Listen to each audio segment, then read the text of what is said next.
Hello,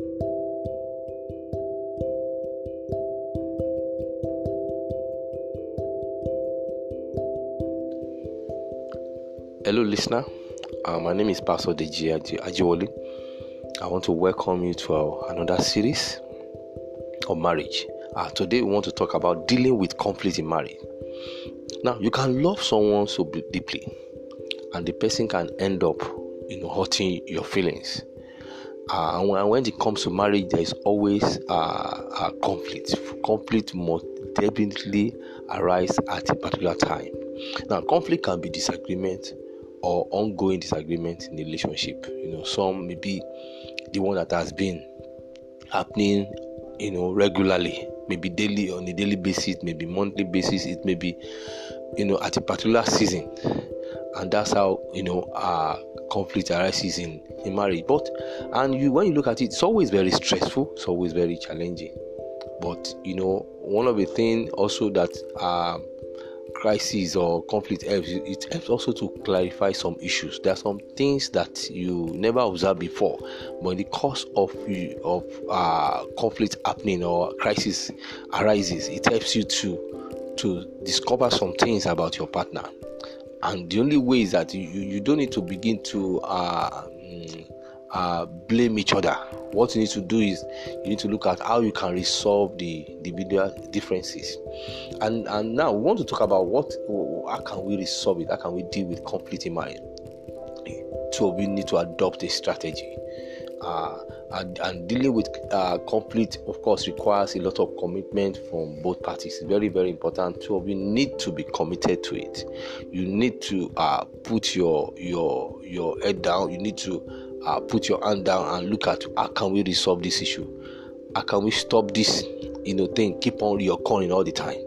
Now, if in the course of you are trying to resolve it, or maybe a crisis happen and one person is hungry and it turns violence. Now, what I will advise the person is to take a break, at least cool up first.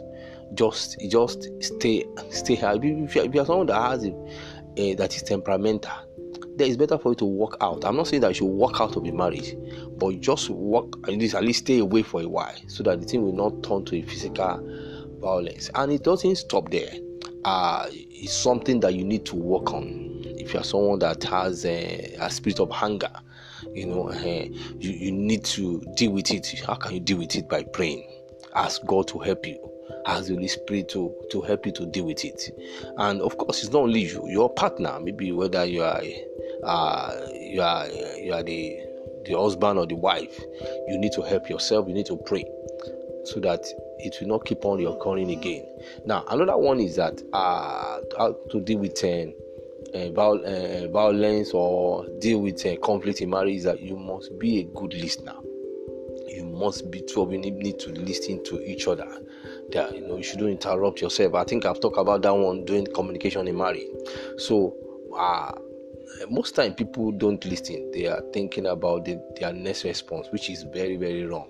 You shouldn't be thinking, I want him to learn so that I will show him, I will show her that I will not take it easy with that person. It shouldn't be.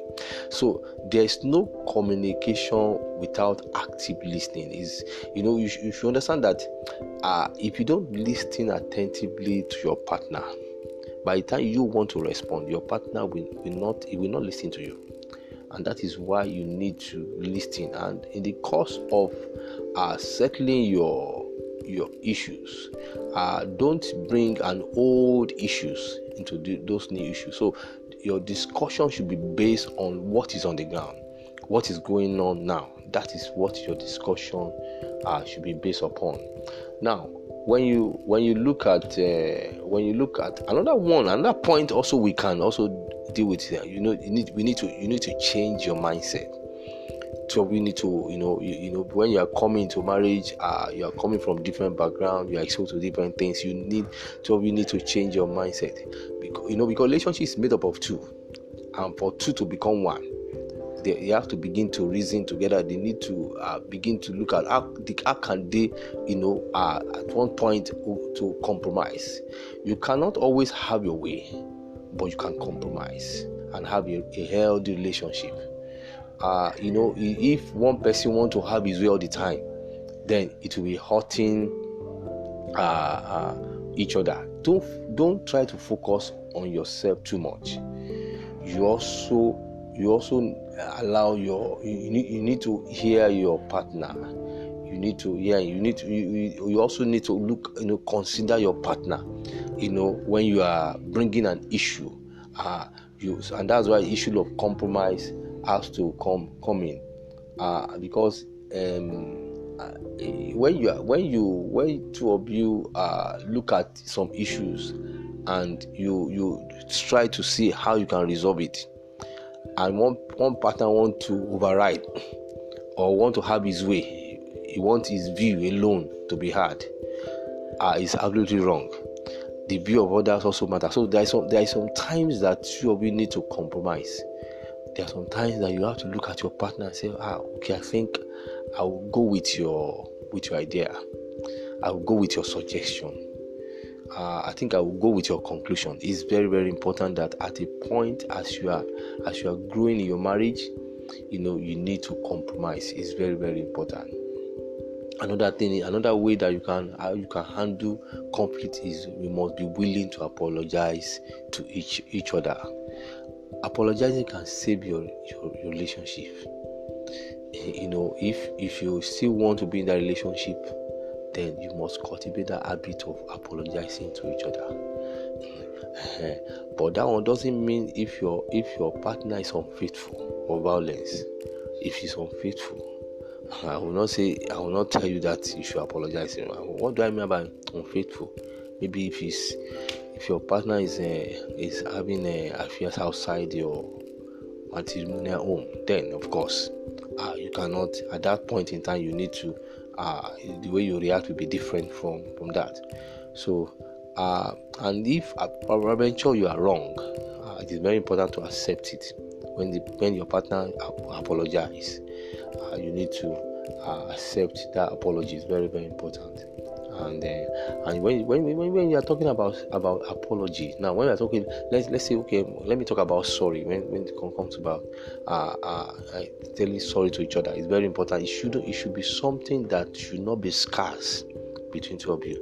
Sorry means you are ready to work on your disagreement because you value your relationship. That is why, if you value your relationship, at any point that anyone did something that is bad, and one party apologize and say, I'm sorry, please let it end like that. And that's the only way that your marriage can last long. Praise the Lord. Now, in conclusion, conflicts are challenging and very exhausting.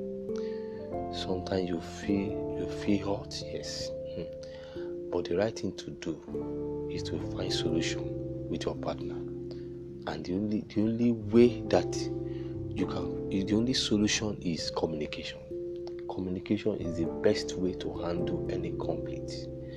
And if you discover that two of you cannot handle that conflict, I will advise you to maybe to involve your pastor or involve someone that you trust that he will be able to handle it effectively.